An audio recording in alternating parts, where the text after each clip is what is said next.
বাংলাদেশ জামাত ইসলামীর সংগ্রামী আমির ডাক্তার শফিকুর রহমান তিনি পীর সাহেব চরমনাইকে এবং আপনাদের সহ সকল দেশবাসীকে জামাত ইসলামের পক্ষ থেকে সালাম এবং শুভেচ্ছা জানিয়েছেন।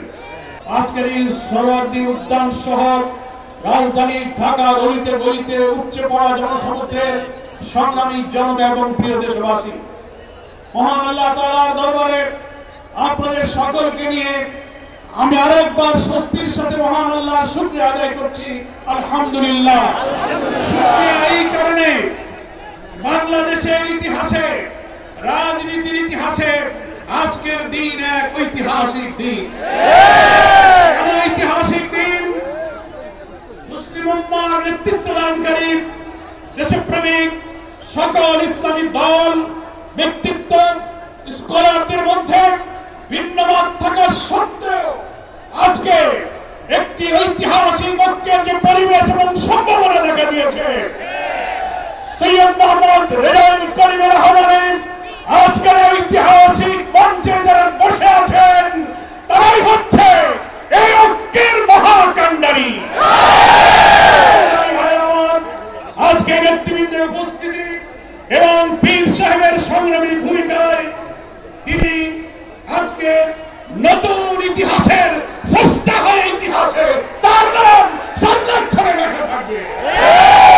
সংগ্রামী দেশবাসী ভাইরা, আমি অন্তর্বর্তীকালীন সরকারের প্রধান প্রফেসর ডক্টর মোহাম্মদ ইউনূস আপনাকে বলতে চাই, আপনিও ন্যাশনাল কনসেনসাস কমিশন যেটা হয়েছে তারও আপনি চেয়ারম্যান, তার কো চেয়ারম্যান করা হয়েছে প্রফেসর ডক্টর আলী রিয়াজকে।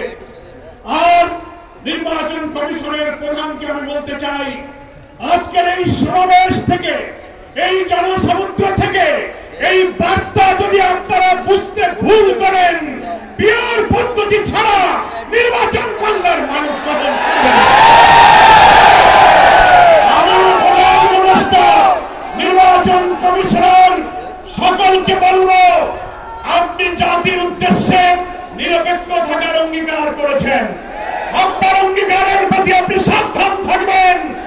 আপনার কোন কোন ভূমিকায় জাতির মধ্যে কিন্তু সংশয় তৈরি হয়েছে।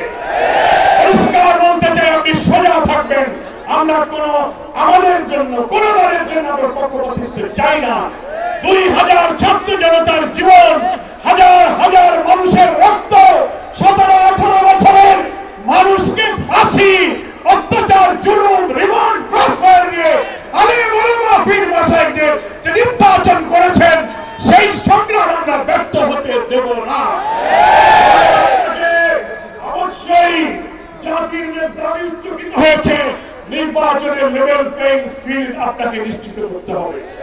আপনি জাতির কাছে, জাতির উদ্দেশ্যে ভাষণে একটা কথা বলবেন, being a head of the government একটা কথা বলবেন, রাষ্ট্রীয় টেলিভিশনে একটা কথা বলবেন, কোন একটা দলের কাছে আলোচনায় গিয়ে সে কথা আপনি ভুলে যাবেন। এটা নিরপেক্ষতা বন্ধ হয়েছে। আপনাকে বলতে যে আপনি সোজা থাকুন। রাজনৈতিক সংলাপে আপনি দোষ করেননি, বৈঠকের অধিকার সবার আছে, কিন্তু আপনি এক জায়গায় কথা বলে মত পরিবর্তন করবেন কেন?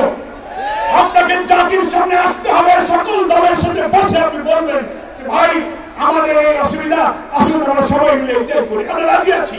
কিন্তু আপনার এই ভূমিকার প্রশ্ন তৈরি হয়েছে, আগামী 8-10 মাস পরে যদি নির্বাচন হয় আপনি সোজা থাকবেন কিনা? আপনাকে এই 8 মাসে নিরপেক্ষতার প্রমাণ আপনাকে দিতে হবে। আপনাকে নির্বাচনের আগে যে শর্ত, মানবতা বিরোধী গণহত্যাকারীদের বিচার অবশ্যই দ্রুত দৃশ্যমান করতে হবে। দিল্লিতে বসে দিল্লির দাবিদার শেখ হাসিনা এই বাংলাদেশকে আবার উস্কানি দিয়ে ভারতের সেবা দেশে পরিণত করার ষড়যন্ত্র করছে। অবিলম্বে নির্বাচনের আগে এই বিচার আমরা দৃশ্যমান দেখতে চাই। সংস্কারের ব্যাপারে অনেকে ঢিলা দিচ্ছেন, ফলে ইলেকশন আর সংস্কার একসাথে হবে, ক্ষমতায় গিয়ে করব। কিভাবে বুঝলেন কে ক্ষমতায় যাবে? জনগণের ভোট আপনি পান, তারপরে আপনি ক্ষমতায় যাবেন। এই ফাঁসিবাদী আমলের রাজনৈতিক সাংবিধানিক সরকারের যে কাঠামো তৈরি হয়েছে বাংলাদেশে, এই কাঠামো তছনছ করে দিয়ে নতুন বাংলাদেশের নতুন বন্দোবস্ত কাঠামোর জন্য অবশ্যই মৌলিক সংস্কার প্রয়োজন। এই প্রশাসনিক ব্যবস্থার মধ্যে আমরা নতুন কোন ফেস্টিভাল, নতুন কোন দিতে চাই না। সংস্কার আমাদেরকে করতে হবে। আন্দোলনের শহীদ আহত যারা তাদের চিকিৎসা পুনর্বাসন করতে হবে। প্রবাসী 1,10,00,000 ভোটার, তাদেরকে ভোটাধিকারের ব্যাপারে আপনাকে নিশ্চিত করতে হবে।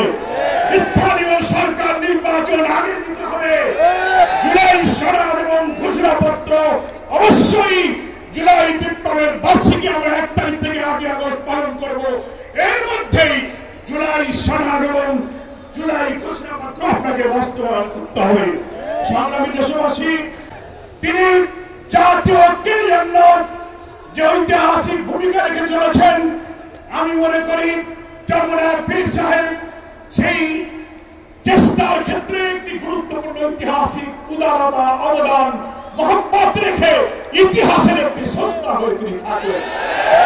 আগামী দিনে জাতীয় ঐক্যের মধ্য দিয়ে নতুন ফ্যাসিবাদের জন্মকে আমাদের ঠেকাতে হবে।